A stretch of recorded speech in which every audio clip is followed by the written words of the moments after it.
across the country. We're going to be, and I hope you will join us in Las Vegas on Monday for our wonderful station there, KDOX, at Stoney's North 40 on Centennial Boulevard. The following Thursday in Monterey, California, in the little town of Marina. And we'll be there at what is it? The Kula Ranch Steak Restaurant, right? Something like that. And I better say it correctly, right? Since they're having the restaurant open for us. Kula Ranch Steak House Restaurant. Now, by the way, we met Pamela Gorman from the 3rd Congressional District, but in this Congressional District, which I believe is number 7, you are represented by Who? a man named Raul. Now, I have seen this gentleman on television, and I've been kind of perplexed, because for a while I thought he was representing Mexico.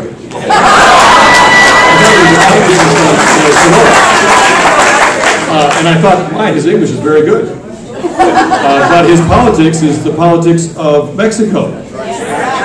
I'm used to meeting a lot of Mexican politicians. I live closer to the border than all of you are here. And we meet them all the time. They have a point of view, they have a country, they have their philosophy and so forth. It was a little intriguing to hear an American, as I found out later, congressman, speaking as if he did represent the Republic of Mexico.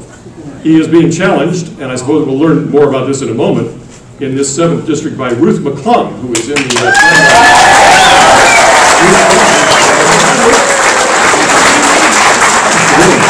Somebody said you actually are a rocket scientist. Is that true? I'm a rocket scientist. My background is physics.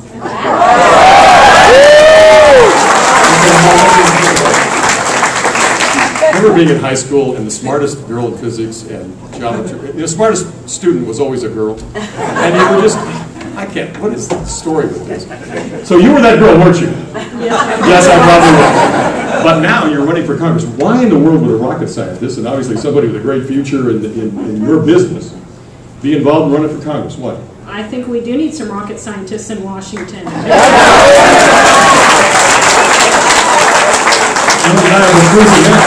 really do have a lot of things coming at us that we need someone that understands science and technology, energy. When it comes to cap and trade, I will be uniquely able to fight against cap and trade when it comes at us in Washington.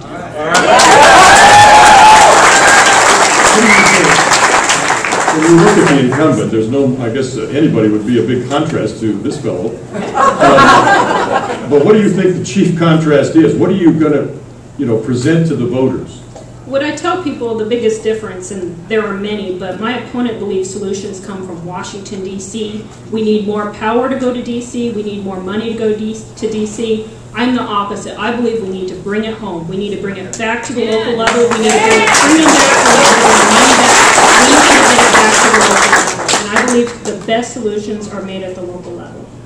And what would you, for instance, looking at the federal government and the solutions it provides through a variety of bureaucracies, what would you cut? Would you eliminate some agencies?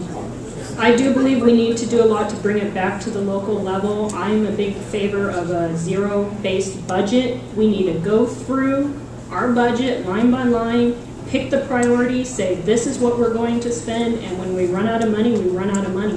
But yes, there's many things that I think would do much better if the decisions were made at a more local level.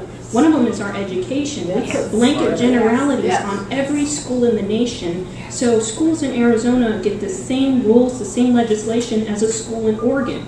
We're going to deal with different problems. We're going to need different solutions.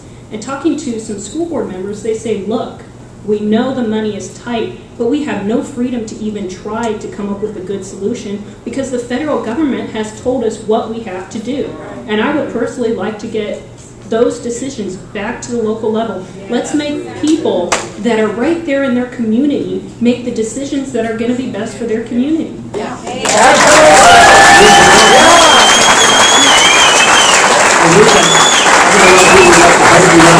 many people are in this primary with you?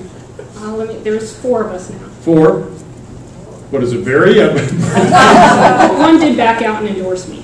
Well, that's good. Well, see, she is intimidating. See, I mean, it's high school. People are already backing out of the race. It's great.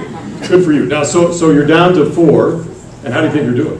I think I'm doing very well. I have grassroots. I represent all the way to Yuma, Arizona, all the way up to Parker, down to Nogales. I also have West Phoenix. That's a dangerous territory.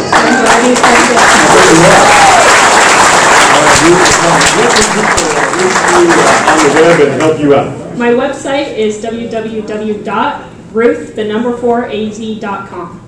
Ruth4az.com. And I will stand for Arizona. I won't boycott it like my opponent. The incumbent. This guy, I don't know. I watched him on TV. What? Where did the people of that district come up with this guy? I mean, seriously, sometimes, and of course, believe me, if you tell me that the same applies to Pelosi, I can't dispute that either. I mean, I understand. How did we come up with these people in California? But seriously, Mr. Grijalva. He's not standing up for the state. The state is hurting financially. This district is hurting especially financially. Yuma has one of the highest unemployments in the nation, and this is their representative that boycotted our area. Phoenix, at least West Phoenix, is has been hard hit by the housing bust.